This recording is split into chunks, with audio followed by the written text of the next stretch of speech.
Good morning, students. Today our topic is cyber safety, and this is Unit 2. So in this lecture, we will discuss some concept regarding to cyber safety, different types of cyber crimes here. So let us start. First of all, what is cyber safety? Cyber safety refers to the safe and responsible use of internet so that to ensure safety and security of personal information and not posing threat to anyone else's information. That is the definition of cyber safety. Cyber safety refers to the safe and responsible use of internet so that to ensure safety and security of personal informations and not posing threat to anyone else information. That is called the cyber safety. Next, what is cybercrime? Cybercrime is basically is any criminal activity that involves a computer, a network device, or a network. That is the simplest definition of a cybercrime. So cybercrime is any criminal activity that involves a computer, a network device, or a networks. And cybercrime is also defined as a crime where computer is the object of the crime or is used as a tool to commit an offense. Okay, so computer is defined as a cybercrime is defined as a crime where computer is the object of the crime or is used as a tool to commit an offense. And in short, we can say that cybercrime is any type of illegal activity that takes place via digital means. Digital means using any digital device, or we can say that using computer or any network device here. So the US Department of Justice DOJ divides cybercrime into three basic categories. First category is a crime in which the computing device is the target, for example, to gain network access. That is the first type. Crime in which the computing device is the target, for example, to gain network access. Second, crime in which the computer is used as a weapon, for example, to launch a denial of service attack, DOS attack. Denial of service attack means you are not able to access your own account, your own computer by yourself. Then it is called as a denial of service attacks. And third is crime in which the computer is used as an accessory to a crime. For example, using a computer to store illegally obtained data.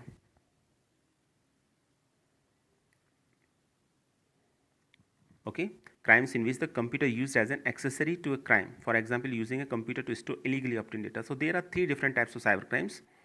In first type of cybercrime in which the computer device is the target, for example, to gain network access. Second, crime in which the computer used as a weapon, for example, to launch a denial of service attack. And third, time in which the computer used as an accessory to a crime, for example, using computer to store illegally downloaded data. So these are the three different types of cybercrime defined by the US Department of Justice, DOJ. So these are the different types of cybercrimes here. You can easily see that unauthorized use and hacking is a type of cybercrime. Most common cybercrime, if you can access unauthorized, if you just access an account which is not for which you are not authorized, that is also called as a cybercrime. This is a type of cybercrime. And hacking is we always know that is a type of cybercrime. Web hijacking, if you hijack a website, that is also called a cybercrime. Pornography, child sexual abuse, these are the types of cybercrime also. And cyber stalking, we will discuss cyber stalking later on in this video. Software piracy is a type of cybercrime. Salami attack, we will discuss salami attack in these videos also. Service attacks, if you just attack on his service and prohibited a person to use that service, that is also a type of cyber attack or cybercrime. Virus attack, using virus, you just steal the data from any other computer, that is also, or just destroy the data, it is also called a cybercrime. And phishing, we will discuss the phishing in this videos also. So some important topics that will be discussed in these videos are phishing, farming, and spoofing. These are the three important types of cyber crimes we will discuss. These are related to each other, so all are considered into a single unit. Phishing here, not written any other else here. You can easily see that. Then salami attack, and then cyber stalking and cyberbullying. These two terms are used together. So let us take them one by one. First of all, salami attack. Salami or slicing. In information security, salami attack is a series of minor attacks. that together result in a larger attack. Computer are ideally suited to automating this type of attack. So in salami attacks basically is a series of minor attacks that together result in a larger attack, that is also called as the salami attack. Now I think this concept is quite clear to all of you, salami attack. Next is privacy. Privacy basically is not a type of cybercrime. These are the two terms, privacy and scam, that is discussed here in terms of the cyber safety. So privacy is the protection of personal information given online. In the e-commerce especially, it is related to a company's policy on the use of users' data. And scam is a term used to describe any fraudulent business or scheme that takes money or other goods from unsuspecting person. There is another term, scam. Scam is a term basically used to describe any fraudulent business or scheme that takes money or other goods from an unsuspecting person. And a person who does a scam is referred to as a scammer. Always remember that. Next is phishing. Phishing is a type of cybercrime, and phishing is the process of collecting your personal information through emails or website claiming to be legitimate. That is very important, most common type of cybercrime here. Phishing is the process of collecting your personal information through emails or website claiming to be the legitimate. For example, if you just there is a mail and that says that you win a lottery of about 20 lakhs or something else, and for this purpose, if you want to claim that lottery, you just give that personal information on a particular link. So you just go to that link and just type of personal information, whatever your Aadhaar card number, your personal details number, your name, your secondary name, your bank account details. In this type of information you can easily fill on that web page, and that submit that web page. Then you send or you just give your personal information to another person, and that person basically use that information for the purpose of identity theft and for the purpose of financial losses. So he can access to your bank account, and he can make another account or another social account on the behalf of that documents that you just provided to him. So that is the result in case of the identity theft and financial losses. So this case is called as the phishing. So phishing is the process of the collecting your personal information through emails or website claiming to be the legitimate, that are the correct one, that website are the correct one, and you just give your personal information to that website. So this information can include username, the password, your credit card or debit card number, your social security numbers, or your Aadhaar card numbers. Such types of details can include in phishing. And oftentimes the email direct you to a website where you can update your personal information. So phishing basically direct to a website where you can just give your personal information there. And because these sites look official, they hope that you will be tricked into a disclosing valuable information that you normally would not reveal. So you just give their personal information, that because these sites looks very official. So this is the concept of phishing. I think concept of phishing is not quite clear to all of you. So let's take them point one by one. Phishing is a process of collecting your personal information through emails or website claiming to be the legitimate. First point. Second point is this information can include username, password, credit card numbers, social security numbers, etc. And oftentimes the email directs you to a website where you can update your personal information. And because these sites often look official, they have you will be tricked into a disclosing valuable information that you normally would not reveal. And this oftentimes result in identity theft and financial losses. So what is the final result of phishing? Identity theft and financial losses. Second term is spoofing. So in spoofing, an attacker alters his identity so that someone think he is someone else. So that is the smallest definition of spoofing, in which the attacker alters his identity, changes identity, so that someone thinks that he is someone else. And there are three different types of spoofing: email spoofing, IP spoofing, and web spoofing. And in spoofing, basically attacker basically use different email ID, user ID, or IP address. So attacker exploit trust relationship between the user and the networks machine to gain access to the machine. And he can easily access these three: email, user ID, or IP address. Using these three, he alters his identity so that someone thinks that he is someone else. And there are three different types of spoofing: IP spoofing, email spoofing, and web spoofing. Basically, in IP spoofing, attackers use IP address of another computer. As you know that IP address is a unique address, unique logical address that is provided by internet service provider, just like that Jio, Vodafone, Idea, Airtel. So whatever you have a same of different companies. So you have a basically some unique IP address for that purpose. So in this IP spoofing, attackers uses the IP address of another computer to acquire information, or another devices to acquire the information to gain access. And second is email spoofing. Attacker sends email but makes it appears to come from someone else. Attacker sends email but it makes it appear that it is comes from someone else. That is called the email spoofing. And third is web spoofing. Attackers tricks web browser into communicating with a different web server than the user intended. So user basically select wrong web server in the case of web spoofing. So these are the three different types of spoofing: IP spoofing, email spoofing, and web spoofing.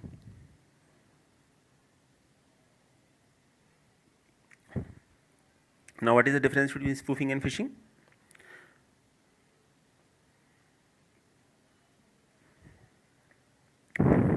In phishing, hackers try to steal the sensitive information of the user, as you know that according to the definition of the phishing.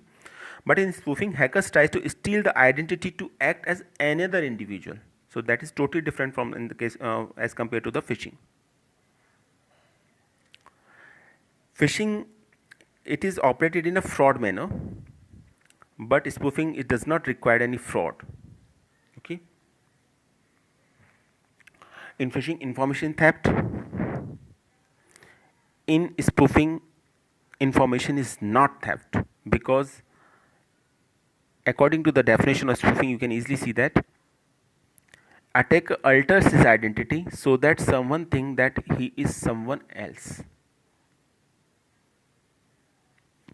And next difference: in phishing, hackers try to steal the sensitive information of the user, but in spoofing, hackers try to steal the identity to act as another individual. That is a basic and major difference between phishing and spoofing.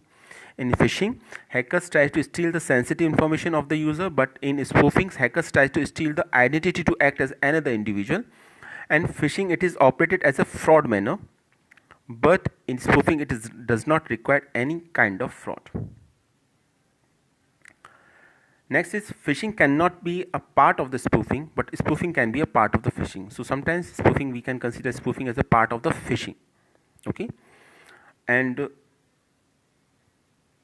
in spoofing, basically needs to download some malicious software in victim's computer. Without this, spoofing cannot be done. But in phishing, no such malicious software is to be needed. And phishing is done to get secret information, such as your Aadhaar card details, your bank account details, your password, your credit card information. Such type of detail can be accessed, can be get by using phishing. And spoofing is basically done to get a new identity. So spoofing basically done to get a new identity. And as far as typing of phishing is concerned, so there are three different types of phishing: phone phishing. Two types of phishing are here: phone phishing and clone phishing. And three types of spoofing are here: IP spoofing, email spoofing, and URL spoofing.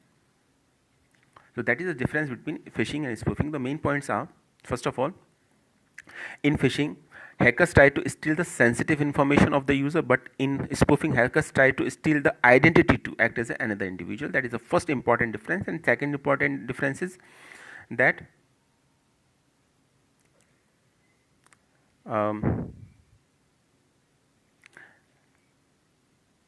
spoofing required to download some malicious software in victim's computer, but in phishing no such malicious software is to be needed.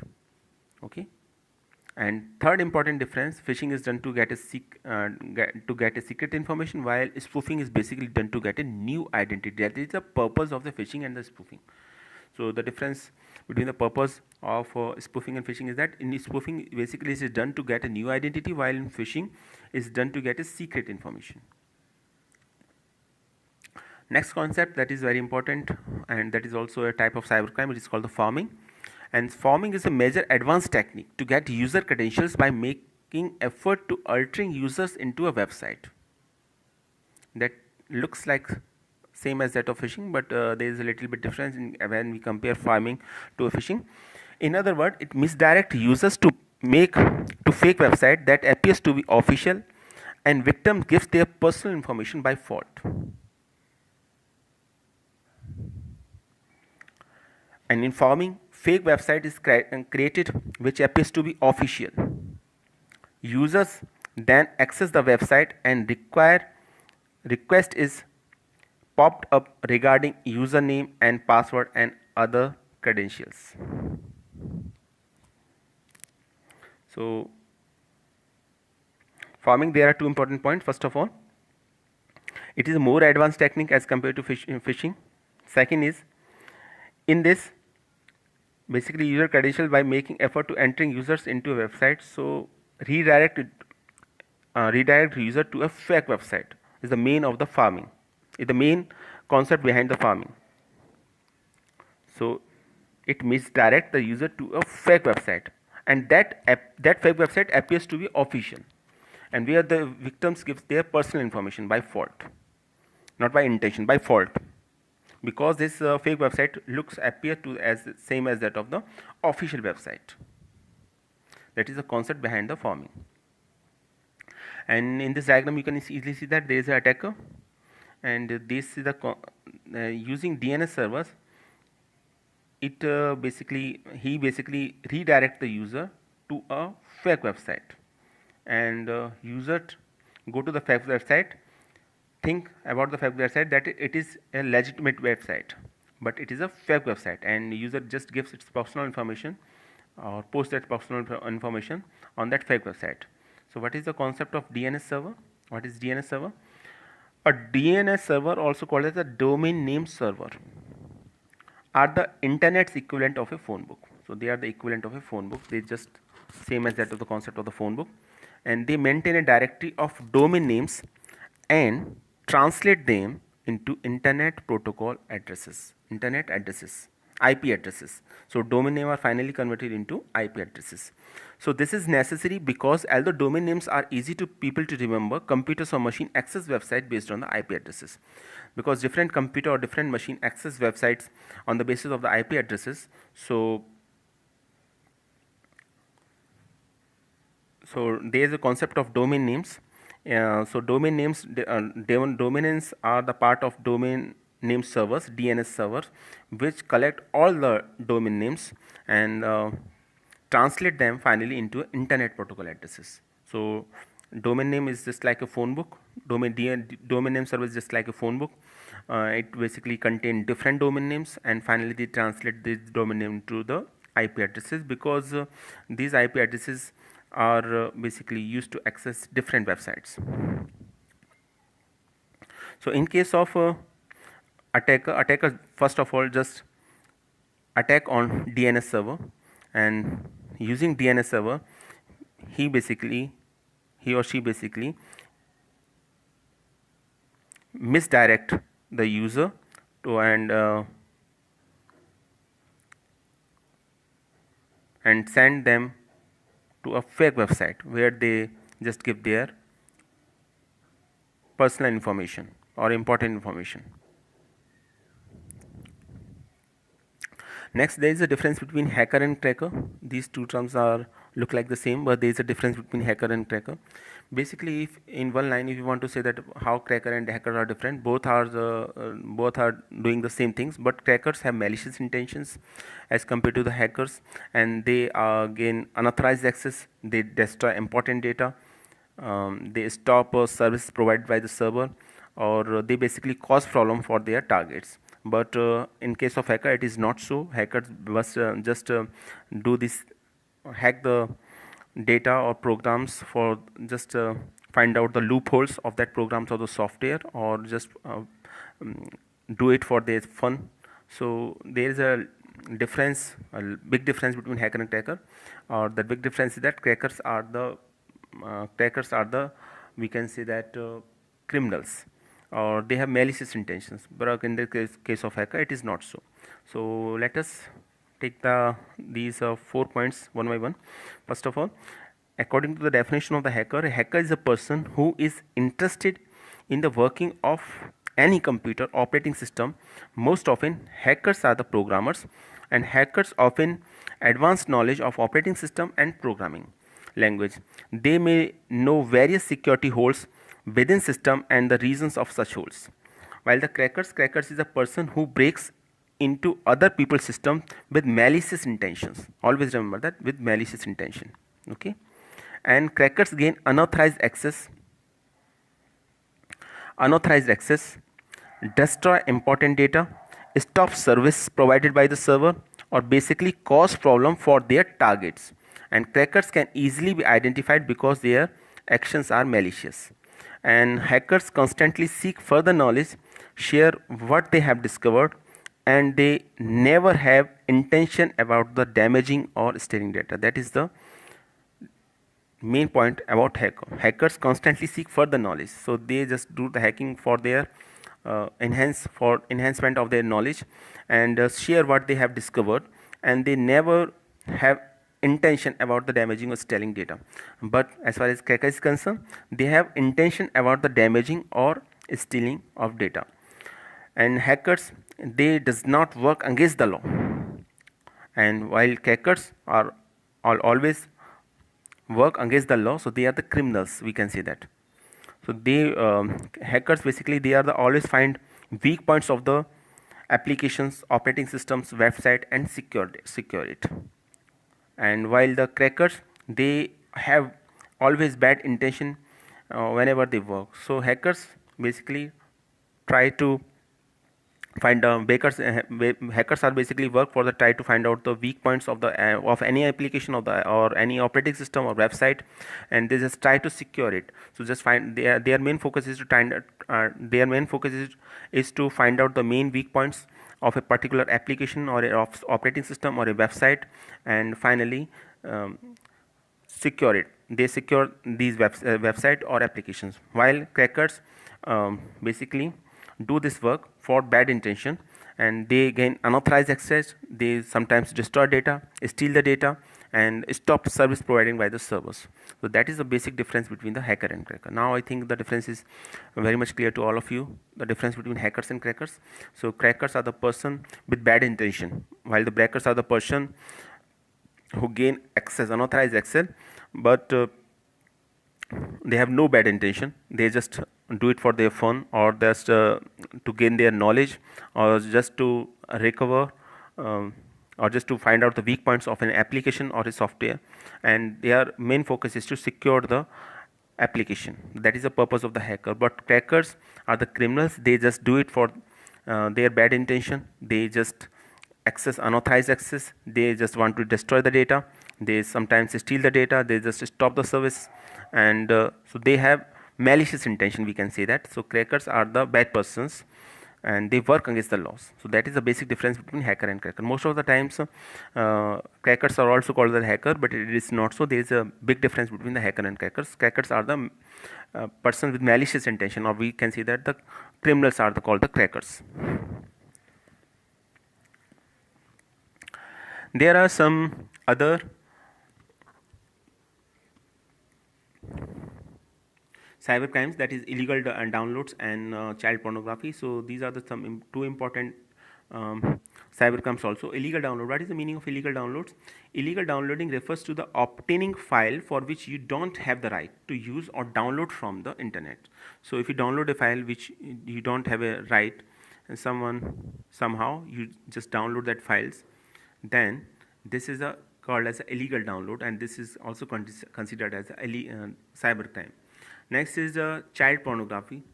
A child pornography is defined as any visual or written representation, including images, movies, or text, that depicts advocate sexual activity, including sexual molestation or exploitation of anyone under the age of 18. So, under the age of 18, if there is a type of sexual molestation or exploitation, then this is called as a child pornography. And Information Technology Act 2000 and Indian Penal Code 1816 provided protection from child pornography.